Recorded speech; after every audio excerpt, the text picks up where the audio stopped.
e il continuo arrivo di carrette del mare a Lampedusa e lungo le coste siciliane, la necessità di alleggerire le tendopoli dai clandestini, la guerra in Libia, le fasi di stallo o di incertezza con le quali stanno procedendo gli incontri bilaterali italo-tunisini preoccupano non poco l'assessore provinciale al turismo Giorgia Andreuzza.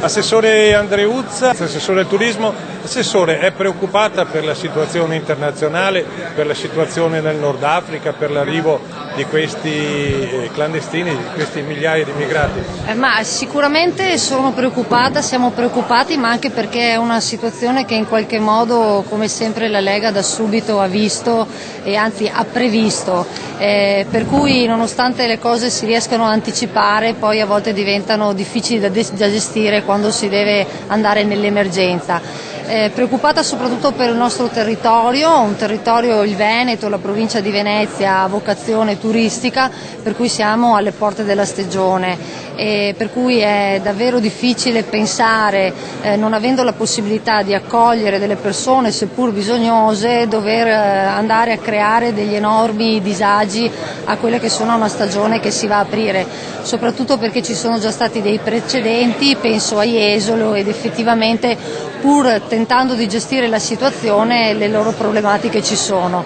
Ecco, su questo si può dire che sicuramente la parte non possiamo farla solo noi, l'Europa per diverso tempo è rimasta latitante, però proprio perché si tratta di uno scenario internazionale credo che qui veramente tutti devono un attimino cominciare a fare un atto forte di responsabilità.